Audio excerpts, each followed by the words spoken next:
সম্প্রতি আর্জেন্টিনা জেতায় একজন মেসিকে তার বাবা দাবি করে। আচ্ছা, এমনকি একজন মেসিকে মুসা নবীর সাথে তুলনা করে বলে মেসি নাকি মুসা হয়ে খেলায় জিতিয়েছেন। এ কথার কারণে তার কি ঈমান থাকবে? ভাই মেসি আমার আব্বা, মেসি আমার আব্বা। আপনার আসল আব্বাকে বেশি ভালোবাসেন নাকি মেসিকে ভালোবাসেন? মেসিরে ইতিহাসে যে ফেরাউনের পতন হয়েছিল মুসার হাতে, সেই মুসা মেসি হয়ে ফেরত এসেছে।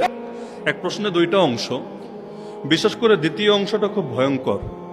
কেউ যদি মেসিকে মুসার সাথে তুলনা করে, সম্ভবত এটা প্রশ্ন থেকে যা আমি বুঝতে পারছি মনে হয় মিশরের সাথে খেলাকে কেন্দ্র করে হতে পারে, যে নবী মুসা আলী ইসলাম ওই মিশরের তৎকালীন বাদশাহ ফেরাউনকে পরাজিত করেছেন এবং তিনি বিজয়ী হয়েছেন। তাহলে এই জামানা মেসি মুসা হয়ে মিশরকে বা মিশরের ফেরাউনের সাথে তুলনা দিয়ে তাদেরকে পরাজিত করেছে। নাউজুবিল্লাহ। এটা যদি সেন্স ঠিক রেখে কেউ বলে, এবং যে বলেছে সেন্স হয়তো ঠিকই থাকার কথা, এগুলো পাবনার পাগলাগারোদেরকেও বলার কথা না, তার অবশ্যই ঈমান নবায়ন করা দরকার, তওবা করা দরকার। কারণ একজন নবীর সঙ্গে একজন কাফেরকে তুলনা দেওয়ার দ্বারা নিঃসন্দেহে তার ঈমান নষ্ট হয়ে গিয়েছে। এখানে কোনো ধরনের কম্প্রোমাইজের কোনো সুযোগ নেই। কই নবী আর কই, আরে নবীর সাথে তো অলিরাও তুলনা দেওয়া যায় না, নবীর সাথে সাহাবিকেও তুলনা দেওয়া যায় না।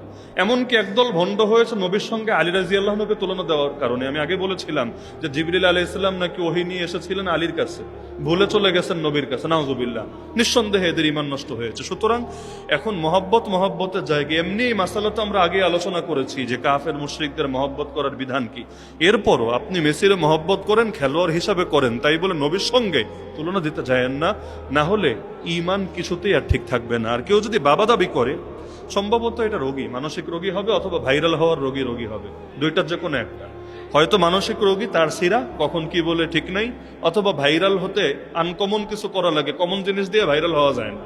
আর ভালোর চাইতে পচাটা করলে ভাইরাল বেশি হওয়া যায়। তো ভাইরালের রোগ এমন একটা রোগ মাঝে মাঝে মানুষরে পশুর কাতারে নামিয়ে আনে। তো যে এটা বলেছে নিঃসন্দেহে হারাম কাজ করেছে। এটার কারণে তার ঈমান নষ্ট হবে না। যে বাবা না তারে বাবা বলে দাবি করলে কাফের হয় না, কিন্তু কাজটা একটা চরম পর্যায়ের গুনাহ। আল্লাহ কোরআনে বলেন উদউহুম লিআবাইহিম হুয়া আকসাতু ইনদাল্লাহ, তোমরা তাদেরকে তাদের বাবার নাম ধরে ডাকো। এজন্য আল্লাহ রাসূলের একটা পালক পুত্র ছিল, একজন পালক পুত্র ছিল যার নাম যায়েদ, এবং কোরআনে একজন মাত্র সাহাবীর নামই আছে, তিনি হলেন এই যায়েদ বিন হারেসা। তো যেহেতু তিনি ছোটবেলা থেকে নবীর ঘরে একসময় গোলাম ছিলেন, নবী মুক্ত করে পালক পুত্রের মতো পেলেছেন, এজন্য এক পর্যায়ে লোকে তাকে ডাকতো যায়েদ বিন মোহাম্মদ, মোহাম্মদের পুত্র যায়েদ। যখন সূরাতুল আহজাবের আয়াত নাজিল হলো যে তাদেরকে ডাকবা বাপের নামে, সঙ্গে সঙ্গে আল্লাহ রাসূল জানিয়ে দিলেন খবরদার কেউ ভুলেও যায়েদ বিন মোহাম্মদ বলবা না, বলবা যায়েদ বিন হারেসা। নবী নিজেও বললেন ইয়া যায়েদ আনতা আখুনা ওয়া মাওলানা, হে যায়েদ তুমি আমাদের ভাই, আমাদের বন্ধু। পুত্র না, তুমি আমাদের ভাই, তুমি আমাদের বন্ধু। তাহলে সুতরাং যারে তারে আব্বা ডাকা, এটা তো আজকে আমাদের বয়ানের মধ্যে মনে হয়ে গিয়েছিল। বাংলাদেশে আব্বা ডাকার রোগ এমনিই বেশি, যারে তারে মনে হচ্ছে আব্বা বানানো শুরু করে।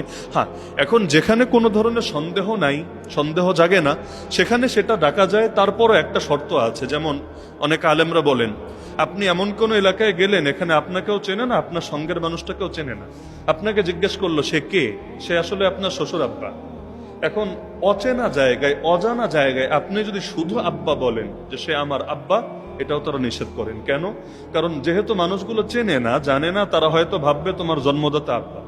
আর যেখানে চেনে জানে সেখানে সমস্যা নেই, সেখানে আব্বা বলে ডাকলেও নিজের বাপের সামনে অনেক সময় শ্বশুরের আব্বা বলে ডাকে, এখানে সমস্যা নেই, কারণ সবার এটা জানাশোনা আছে, এখানে পেছ লাগার আশঙ্কা নেই। কিন্তু অচেনা অজানা নতুন জায়গায় গিয়ে যদি পরিচয় দেয়, দিতে হবে আমার শ্বশুর বাবা, শ্বশুর আব্বা, যেভাবেই বলুক, এমন কোন শব্দ লাগবে যার দ্বারা বোঝা যাবে সে তার জন্মদাতা পিতা না। নিজের পিতৃ পরিচয়কে কখনো কলঙ্কিত করা যাবে না। আল্লাহ হেফাজত করুন। এক ভাই প্রশ্ন করেছেন যে ফজরের সুন্নত যদি বাসায় পড়েন, এরপর মসজিদে গিয়ে দেখেন নামাজের সময় বাকি আছে, তাহলে মসজিদে এসে তিনি নফল নামাজ তাহিয়াতুল মসজিদ যেটা আছে এটা পড়বেন কিনা। এই ক্ষেত্রে দুই রকম ফতোয়া পাওয়া যায়। এক হলো আরবের সালাফি আলেমরা ফতোয়া দেয়, আর এক হলো এই অঞ্চলের সমস্ত ওলামারা যে ফতোয়াটা দেয়। আমাদের অঞ্চলের মুহাক্কিক আলেমদের ফতোয়া এটাই যে ফজরের সুন্নাত আর ফরজের মধ্যে অন্য কোনো নামাজ পড়া যাবে না। সেটা যে নামাজই হোক না কেন। হ্যাঁ, আপনি তেলাওয়াত করেন, জিকির করেন, ইস্তেগফার করেন, যে কোনো আমল করেন, তবে নামাজ না। ফজরের সুন্নত পড়ে ফেলেছেন, বেশ ফরজ পর্যন্ত নামাজ থেকে আপনি বিরত থাকেন। তবে আরবের কিছু কিছু সালাফি আলেম ফতোয়া দেন যে তাহিয়াতুল মসজিদ যেহেতু মসজিদের সঙ্গে সম্পর্কিত, সুতরাং যখনই মসজিদে ঢুকবে, সেটা আসরের পরেই হোক অথবা সেটা ফজরের সুন্নত আর ফরজের মাঝখানেই হোক, যে টাইমে হোক না কেন পড়া যাবে। ওনারা এই মত পোষণ করেন। তবে আমাদের এই অঞ্চলের আলেমরা যেহেতু ভিন্ন মত পোষণ করেন, এখানে এটাই তুলনামূলক নিরাপদ এবং দলিলের বিবেচনায় দেখলে এটাই বেশি শক্তিশালী। যুক্তির দরকার কি? হাদিসের মধ্যে যেভাবে পেয়েছি ব্যাস এই মসজিদের সঙ্গে সম্পর্কিত নফল, সুতরাং মসজিদে ঢুকবো, এত সুতরাং এর দরকারই নেই। বরঞ্চ যে কোনো এবাদত সেটা হাদিসে যেভাবে আছে, সুন্নাত তরিকায় যেভাবে পেয়েছি, ব্যাস এভাবে করাটাই তুলনামূলক নিরাপদ।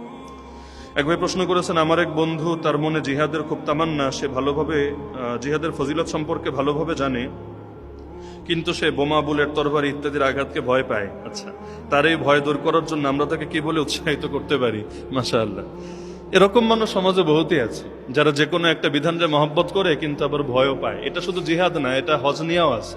হজের মহব্বতও দিলে থাকে, কিন্তু হজে কি হবে না হবে এই ভয় অনেকে পায়। জিহাদ মানে আসলে শুধুমাত্র এই তীর, তরবারি আর বোমা আর বর্ষার সাথে সম্পর্কিত না। জিহাদ শব্দটা কিন্তু একটু ব্যাপক। জাহিদুল মুশরিকিনা বিআমওয়ালিকুম ওয়া আনফুসিকুম ওয়া আলসিনাতিকুম। নবী বলেন, মুশরিকদের বিরুদ্ধে জিহাদ করো সম্পদ দিয়ে, জবান দিয়ে এবং তোমাদের হাত দিয়ে। তিনও জিনিস দ্বারাই জিহাদ করা যায়।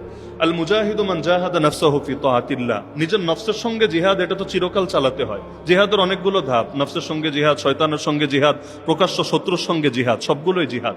তাহলে জিহাদের সবগুলো প্রকারের মধ্যে কোন কোন প্রকার এমন যে প্রকারের সঙ্গে আসলে তীর তরবারির সম্পর্ক আছে, আবার কোন কোন প্রকার এমন যেখানে তীর তরবারির সম্পর্ক নাই, বরঞ্চ সেখানে দ্বীনের জন্য নিজের জানমাল এবং আরো অন্যান্য জিনিস উৎসর্গ করার সম্পর্ক আছে।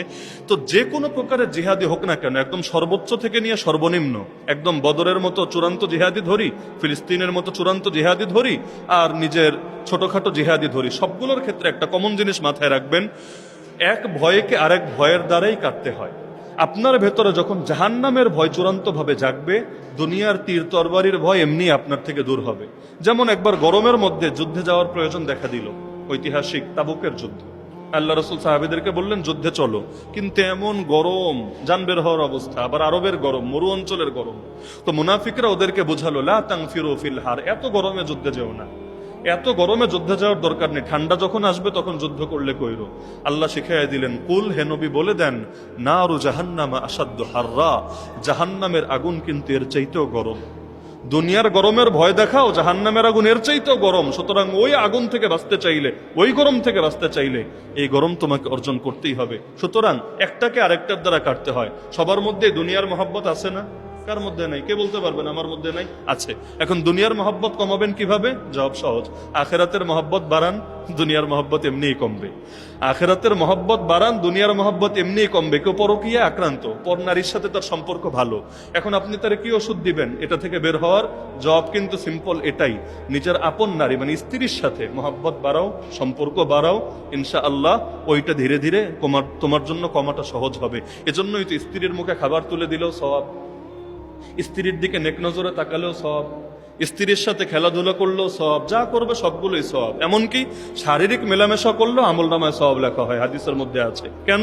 হালালের মহব্বত যত বাড়বে, হারাম থেকে নিজেকে দূরে রাখা তত সহজ হবে। তো কেউ যদি জিহাদের ব্যাপারে অন্তরে ভয় থাকে, তাহলে জাহান্নামের ভয়, কবরের আযাবের ভয়, আখেরাতের ভয় অন্তরে যদি ঢুকায়, তখন দেখবেন জালেমের গুলির সামনে নিজের বুক পেতে দেওয়াও একদম পানি ভাত মনে হবে। কারণ সে চিন্তা করবে, জান্নাত আর আমার মাঝে বাধাই তো এটা, আমি যদি মরে যাই, রক্তের প্রথম ফোঁটা মাটিতে পড়ার আগেই আমার রূহ আল্লাহর কাছে চলে যাবে, আল্লাহ জান্নাতের সবুজ পাখির ভেতরে আমার রূহ ঢুকিয়ে দিবে, আমি তখন জান্নাতে ডানা মেলে মেলে উড়ে বেড়াবো। ওই জান্নাতের মহব্বত, হুরের মহব্বত, শাহাদাতের মহব্বত, আখেরাতের মহব্বত যখন ঢুকবে, একদম এগুলোকে পানি ভাত মনে হতে থাকবে। তাহলে